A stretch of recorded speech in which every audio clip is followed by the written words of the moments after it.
Hello everyone, Darkizer here again with the latest in my series of Space Engineers tutorial videos. Today our video is going to be focusing on airlocks and how different kinds of airlocks can be utilized on your station or on your spacecraft so that we can keep the atmosphere of our stations inside and protect ourselves from the vacuum outside. I have a few demonstrations here today, so why don't we go ahead and get started. Now, I am using a couple of mods in the demonstration simply because they do tend to make things a lot easier. I particularly like the interior door mod or any of the door mods that give us clear doors that we can look through. And that makes things much easier to deal with and much safer as far as I'm concerned. Now here, as you can see, presumably I'm outside. I'm getting ready to come into an airlock on my ship or on my station. I'm looking through the door and I can see that the room is depressurized. Since I'm coming in from a vacuum to a depressurized airlock, I can go ahead, I can open the door, I can step in. There's no loss of pressure. There's no oxygen that's been wasted or anything like that. We go ahead, we close the door. This is the flush vent panel. And I will have the links to all of these mods in my information listed below. But as you can see, the small blue indicator light shows that the area is sealed, but it is not pressurized. The depressurize function is operating. And I have that set up to this particular button. So we go ahead, we hit that button, the green lights come on, and now the room is pressurized. Now from here, I probably could have set this up a little bit better, but as you can see on the flat panel in the next room, you can see that the green lights are on there as well, and so that room is pressurized, and so I can go ahead and walk in. And again, as long as you have the same pressure on both sides, you don't have any loss of oxygen, you don't have any sudden explosive decompressions or anything like that. Now, presuming that you're on a multiplayer map and you're going to have several people, possibly many people, may be inside your station or deeper inside your ship doing something, and then someone else comes up and they need to come in. So what they're going to do, and I have one of these buttons set up outside as well, they need to depressurize the room before they come in from outside. Now the vent panel that I have over there is not connected to the oxygen system. I'm simply using the vent panel as a sensor to detect whether or not there is pressure in the room. And I have found that these work extremely well for this. There's not a lot of components tied up in a vent. And for me, it works a lot easier than trying to set up a light or a series of lights to detect whether or not there is pressure in the room. Simply put a vent, either a vanilla version or one of the flat versions, any one of the several vents that we have in the game. Simply put a vent somewhere where it's visible through the door, and then you can tell right away what's going on. Now the rest of the system is very simple. We have our oxygen generator here. Unfortunately, the oxygen generator, the ports are predominantly on the bottom and then flush on the top. There are no side ports on the upper portion, which is why I have this thing upside down. I prefer to have as many of my conveyor systems up off the floor as possible, which gives me room to move around. If I had this thing right side up, then I'd have all of my tubing running along the floor, and that would take up all my walking space. We have a conveyor here so that I can attach the vent so that I can ventilate this room. And then we have the oxygen storage tank. Now this is another mod that I am using. A vanilla oxygen storage tank is not sealed around the edges, so if I had a vanilla oxygen storage tank going through the wall, then this room and the next room would not be sealed independently. There would be a breach in the wall and they would leak. So, and I will have a link to that mod as well. So this particular storage tank, as well as all of the conveyors and so forth that I'm using, are airtight. Now again, I'm standing here in a pressurized room. I'm looking into a room that's not pressurized. We're going to go ahead, just to demonstrate, I'm going to go ahead and open the door, and fortunately there's not much air in here. So if there had been a larger amount of O2, then I might have been just thrown through the door. And in a survival setting, I am currently in creative, so I don't have to worry about charging my suit power every 5 minutes while we're doing the video. In a survival setting, I may have been injured there in a more explosive decompression situation, I may have actually been injured or killed. You want to make sure that you can check the status of the pressure in the next room before you go opening the doors. So now we're going to close this up. And again, the lights here are indicating that the room is sealed, but it is not pressurized, and I apparently have this upside down, which is why the lights are going from left to right instead of right to left. But these panels are kind of hard to tell when you're placing them which side is up. Over here you can see the blue-green light is lit, and that indicates that this is set to decompress the room.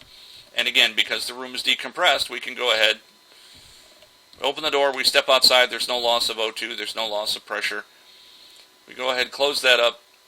Now the next person coming out will have to repressurize the room in order to step into the room, and then you depressurize the room to step outside. That's what an airlock is for. This is a very, very simple setup. All you need are 3 button panels, one outside, one in the airlock itself, and then one in the next room beyond the airlock. Couple of vents, couple of conveyors. Everything is very, very simple. I'd still recommend the doors that you can see through, but that's entirely up to you. The biggest drawback with this entire system is the fact that it's all manual. You have to keep pressing all of the buttons and manipulating all of the controls yourself. This gets to be a little bit tedious when you're starting to move through large sections of your ship or large areas of your platform or something of that nature, particularly with regards to the door buttons.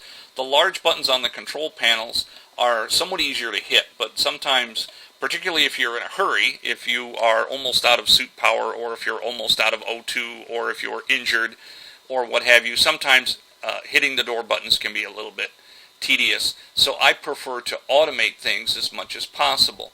Now over here, we have an example of both airlock automation and how to secure atmosphere from one deck to another.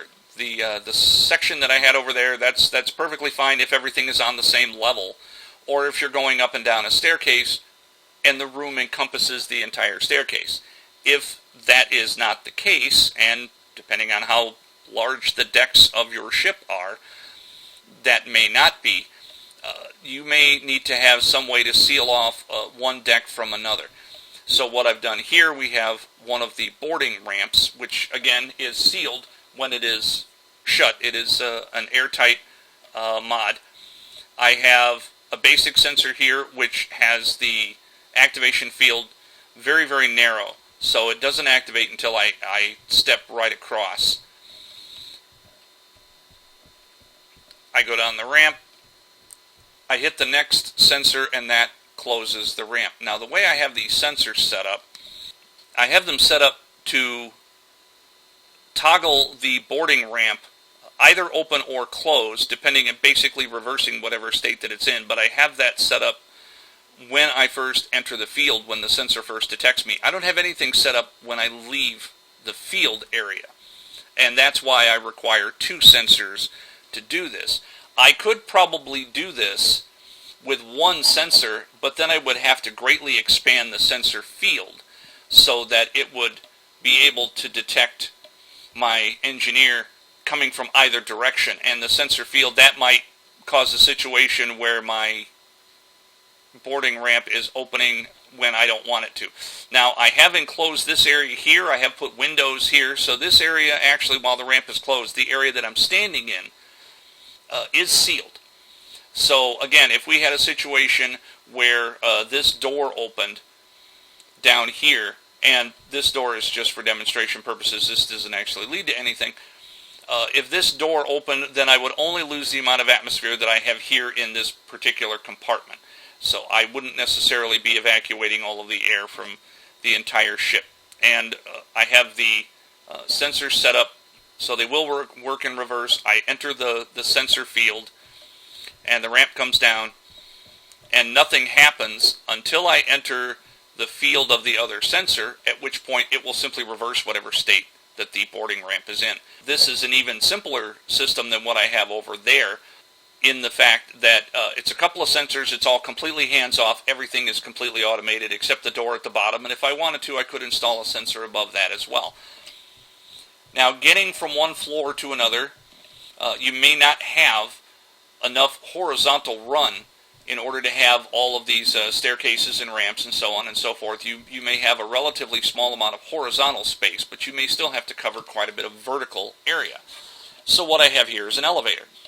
Now, this section here has a couple of mods involved in it. Of course, we have the doors. I also have the glass elevator mod, the personal elevator mod, which is very good. I absolutely love that mod. It's very, very simple. I also have some of the letter and symbols from a letter and symbol mod that I'm currently using. This is primarily because I spent a lot of time trying to set up an elevator system that would work coming and going, so that no matter what floor you were on, and setting up an elevator that works on more than 2 floors is a serious pain in the ass, but I was trying to set up a system whereby no matter what floor you were on, all you had to do was push a button and the elevator would come to wherever you are, and then the doors would operate and everything else would be automated. And it required so many timing blocks, and I spent so much time trying to set it up, I eventually came to the conclusion that it simply isn't worth the effort. It's easier to build 2 elevators side by side and have one of them dedicated to going up and the other one dedicated to going down than it actually is trying to set up one elevator that goes either way. So this is the system that I have come up with. And again, this entire system is automated and it's all hands-off. I have a sensor over here on the timing block. When I trip the sensor, the door will open. The timing block begins to count down, and it actually activates the next timing block. When the next timing block counts down, the elevator goes up and the door shuts. The next timing block begins counting.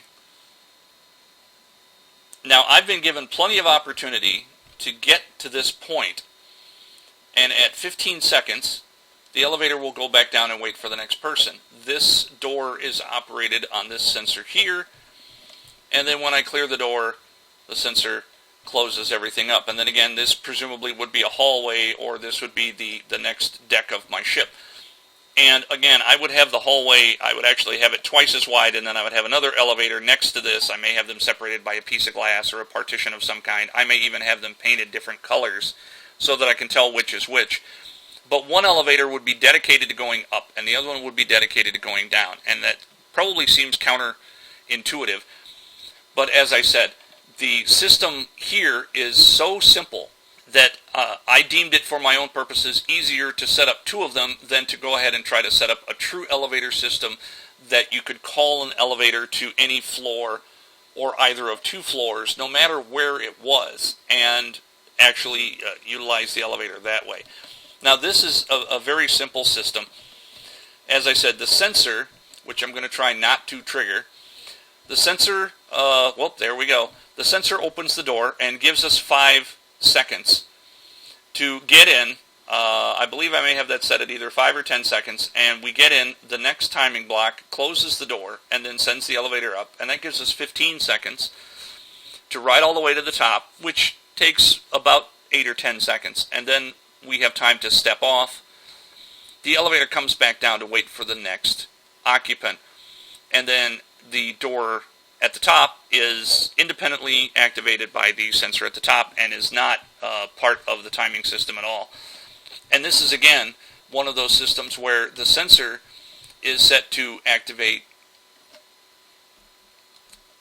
when you're stepping into the sensor area, but nothing necessarily happens when you step out of it. And then everything else is set up on timing blocks. Now, because timing blocks are so large, I recommend that you use a mod, and I will have that link below as well, that gives you miniaturized timing blocks. The function of those does not change at all. They are programmed exactly the same way. They function exactly the same way. The biggest difference is the fact that you can put one of these things on a wall and have it operate, and you could still walk in front of it, as opposed to what we have here, which takes up an entire block. This is presumably an outside door. Now, what I have here, again, presumably this is outside, and I would be approaching an outside door to the shipper station. I get to this point, that sensor goes on. Now, what that sensor does is that sensor depressurizes the airlock. It activates the air vent which is in the airlock area, and it depressurizes the room. And I've set that to go out quite a ways, so it detects me far enough away that there is time to depressurize the room, even if I'm moving straight away. I move all the way out to here, and the room pressurizes once again, so that the next person who wants to leave from inside the ship or inside the station can just step out into the room. But I have it set up far enough away that even if I'm moving straight in, the room should be depressurized by the time I get to this door. Now this sensor is set up simply to toggle the door.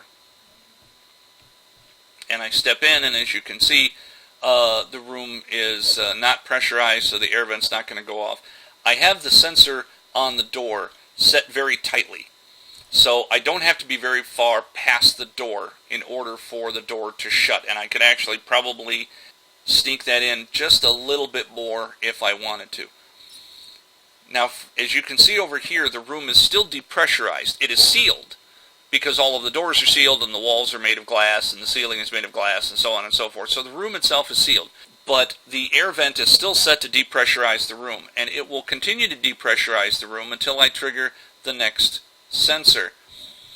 And I step over here, and what I have done, I have set the back field of the sensor, which is on the outside wall here above the doorway. I have set that so that once I step out from in front of the door, then this begins to pressurize the room. This is one of the reasons why these doors are deliberately offset, so that I don't simply walk through here and then barrel clear across the room and then go straight through the door. I have to, at some point, step out from in front of the door. I still have not activated the sensor, which opens my door. And again, both rooms are now pressurized. I step through, the door closes automatically, and this area is pressurized with its own vent. And again, this is presuming that this would be the rest of my ship or the rest of my station, and I would continue moving on. And then the rest of the system would just work normally. Coming from this particular part of the ship or this particular part of the station into this room, the airlock pressurizes so that I can move from here freely here. And again, I have the door set fairly tightly. So I get to here, the door closes, the room is still set to be pressurized, and that is primarily so that there will be pressure here long enough for the door to shut.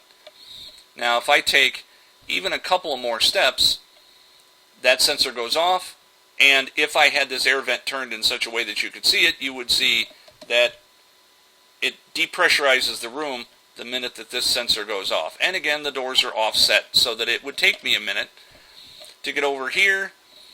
The door opens, I step back out, so on and so forth.